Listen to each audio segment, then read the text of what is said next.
Assalamualaikum warahmatullahi wabarakatuh. Yang saya hormati Ibu Desi Rahmatina, SPD MSc, selaku dosen pembimbing mata kuliah pengantar pendidikan, serta teman-teman yang berbahagia.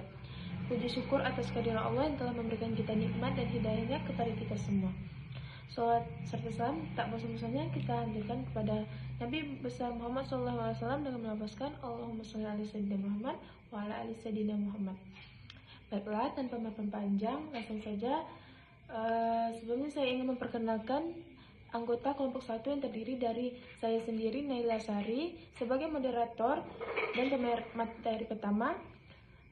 Ada Putri Nur Rozalianti sebagai pemateri kedua, ada Susilawati Gulo sebagai pemateri ketiga, Anggira Gea Sakina sebagai pemateri keempat, dan yang terakhir ada Cipta Hadian Farasi sebagai pemateri kelima.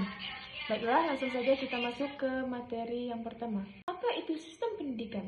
Sistem pendidikan adalah suatu ketentuan yang terdiri atas tujuan, kebijakan, kurikulum, tenaga pendidik, peserta didik, sistem pembelajaran, sarana prasarana, teknologi, serta sistem penilaian. Setiap negara membangun sistem pendidikan sesuai dengan kondisi sosial, budaya, ekonomi, dan visi pembangunan nasionalnya. Oleh karena itu, sistem pendidikan sekolah di Indonesia memiliki karakteristik yang berbeda dengan sistem pendidikan di luar negeri. Perbandingan ini penting untuk memahami posisi pendidikan Indonesia serta pengembangannya di masa depan. Pembandingan sistem pendidikan Indonesia dan sistem pendidikan luar negeri. Aspek peran guru pendidikan Indonesia sebagai penyampaian materi, di mana proses pembelajaran masih banyak berfokus pada penjelasan guru di depan kelas, sementara siswa menerima informasi yang disampaikan.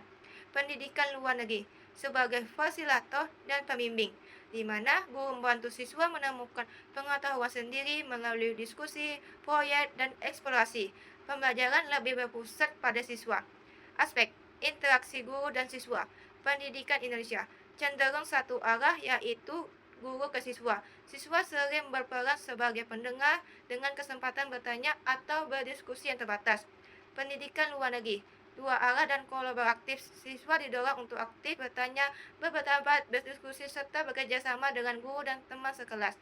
Aspek kurikulum pendidikan Indonesia nasional dan relatif beragam, disusun oleh pemerintah pusat dan diterapkan secara umum di seluruh wilayah, meskipun ada penyesuaian tertentu sesuai kebutuhan daerah. Pendidikan luar negeri fleksibel dan konseptual, disesuaikan dengan kebutuhan siswa, perkembangan zaman, serta kondisi lingkungan dan budaya setempat. Aspek yang keempat yaitu fokus pembelajaran, di mana sistem pendidikan Indonesia masih menekankan penguasaan teori dan capaian kurikulum.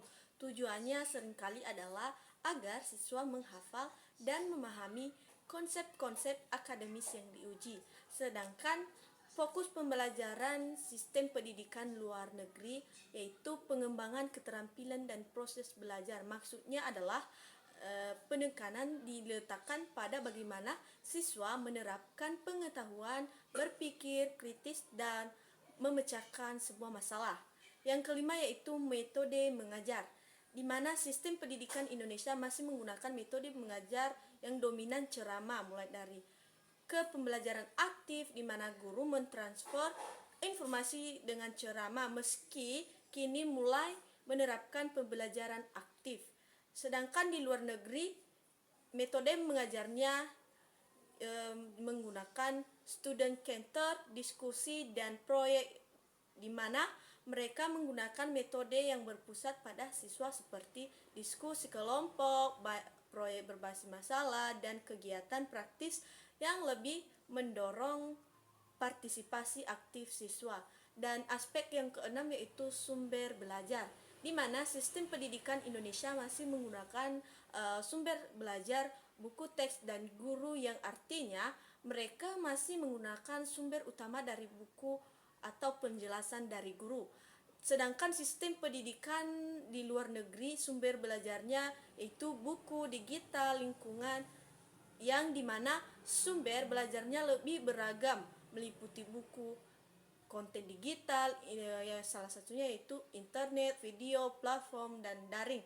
dan lingkungan eksperimen studi lapangan dan kunjungan. Aspek yang ketujuh itu ada teknologi pendidikan. Pada sistem pendidikan Indonesia itu belum merata. Maksud dari belum meratanya itu banyak beberapa sekolah telah menggunakan teknologi seperti media digital dan pembelajaran daring.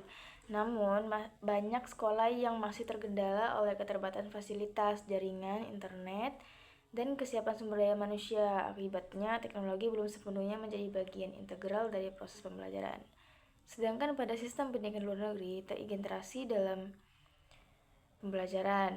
Maksudnya itu di luar negeri teknologi pendidikan telah terintegrasi secara menyeluruh dalam pembelajaran. Penggunaan perangkat digital, platform pembelajaran daring, simulasi, dan media interaktif menjadi hal yang umum. Teknologi dimanfaatkan untuk mendukung pembelajaran yang lebih efektif, menarik, dan sesuai dengan kebutuhan siswa. Pada aspek ke-8, penilaian.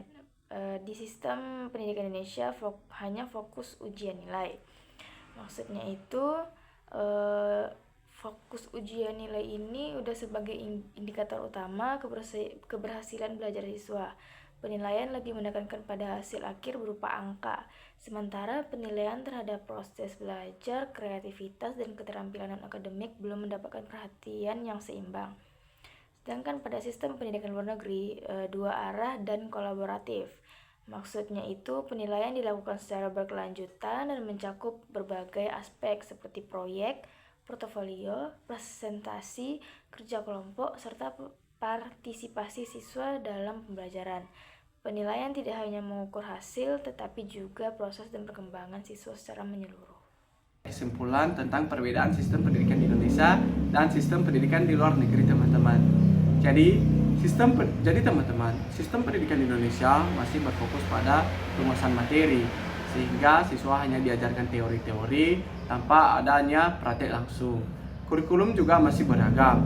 Kurikulum yang beragam sangat tidak baik bagi mutu pendidikan, standarisasi penilaian, dan juga kurikulum yang beragam dapat menurunkan mobilitas siswa dalam belajar. Sistem penilaian masih berupa tes dan ujian. Sistem ini dapat menekankan siswa untuk menghafal, tidak mencerminkan kemampuan siswa. Standarisasi penilaian juga sangat tidak baik karena hanya siswa yang menghafal yang mampu menyelesaikan tes atau ujian, teman-teman. Sistem ini juga dapat membuat siswa stres, dan sistem ini hanya bersifat sementara karena hanya sekedar menghafal. Berbeda dengan sistem pendidikan di Indonesia, sistem pendidikan di luar negeri lebih menekankan atau lebih fokus pada siswa, sehingga siswa dapat mengasah skill atau kemampuan mereka di bidangnya masing-masing. Kurikulum di luar negeri juga beragam atau fleksibel, sehingga siswa lebih aktif dalam belajar. Sistem pendidikan di luar negeri juga lebih memanfaatkan teknologi, sehingga siswa mampu memanfaatkannya. Penilaian juga ditentukan pada proses dan kompetensi siswa. Jadi penilaian lebih ke bagaimana siswa atau pelajaran yang mengembangkan potensi dan kemampuannya. Jadi teman-teman, perbandingan ini dapat menunjukkan betapa tertinggalnya sistem pendidikan di Indonesia. Solusi agar sistem pendidikan di Indonesia dapat bersaing dengan sistem pendidikan di luar negeri harus adanya penguatan sistem belajar aktif. Siswa lebih difokuskan dan siswa lebih aktif dalam belajar. Peran guru sebagai fasilitator. Jadi, guru hanya mengarahkan dan siswa yang lebih aktif dalam belajar, serta merubah cara penilaian terhadap hasil belajar siswa. Jadi teman-teman, sistem penilaian juga harus diubah. Tidak hanya terikat tentang tes atau ujian. Jadi harus ada penilaian lain selain tes dan ujian saja, teman-teman. Mungkin sekian dari saya. Jika ada kesalahan kata dalam penyampaian materi dan jika ada yang masih kurang jelas, mohon dimaklumi dan mohon dimaafkan. Akhir kata dari saya ucapkan terima kasih.